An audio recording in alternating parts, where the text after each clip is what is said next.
Thank you, Deputy Speaker. Deputy Speaker, we are all in furious agreement in this House that we want our kids to be kept safe, whether that be online or in the physical world. Unfortunately, I think social media, bearing in mind that Meta turns 20 this year, it was founded in 20 years ago, has been, I think, overall a net negative. It has resulted in the fracking of our attention, not only of our children but of ours. It has driven polarisation, it has spread misinformation and disinformation around the world, and it has in fact threatened the foundations of our democracy. And to that litany of harms now, we have the problems associated with highly porous online porn sites. Online porn is harmful because it affects and shapes attitudes, which then go on to impact behaviours. And it's largely created for a male heterosexual audience, which then leads to harmful depictions of sexuality, leading to sexism, misogyny, and indeed it has been linked to gender-based violence. The statistics are alarming, and these come from the roadmap that was released in March 2023. 3/4 of 16 to 18-year-olds have seen online porn. Of these, a third were exposed before the age of 13, and nearly half saw it between the ages of 13 to 15. The issue, however, is where are they actually consuming this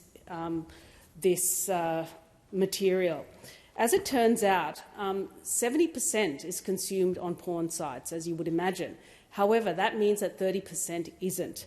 And that 30% encompasses social media sites, group chats, and private group pages. And indeed, some of those pages might be, for example, pages like Discord. So when you talk about initiating or piloting age assurance mechanisms, I think the coalition are talking specifically around porn sites, but you would then create a whack-a-mole problem here, where you may inadvertently drive audiences, including children, to these other sites, social media, Discord, group chats, private pages. And you would also then drive the content to those sites. So what is actually needed here, rather than a reflexive action, is a holistic approach to keeping children safe online. And that is certainly something that we as a government are looking at.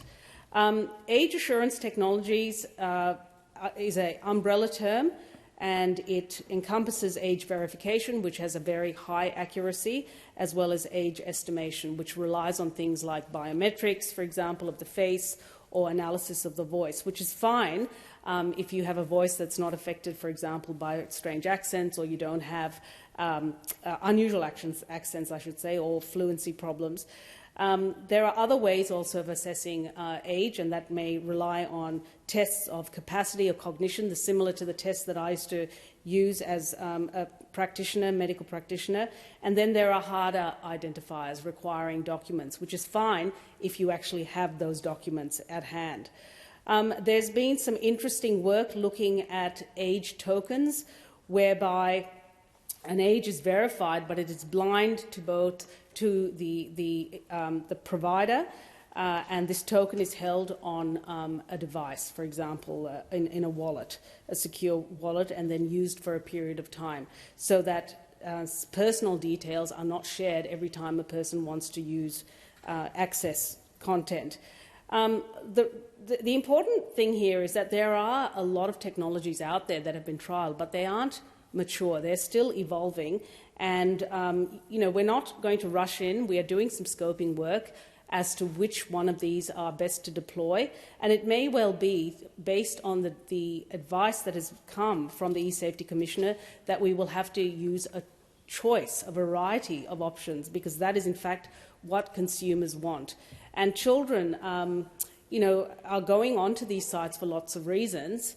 Obviously, we want to protect them, but we also want to make sure we have tools that are effective and that don't inadvertently drive traffic to more porous sites, shall we say.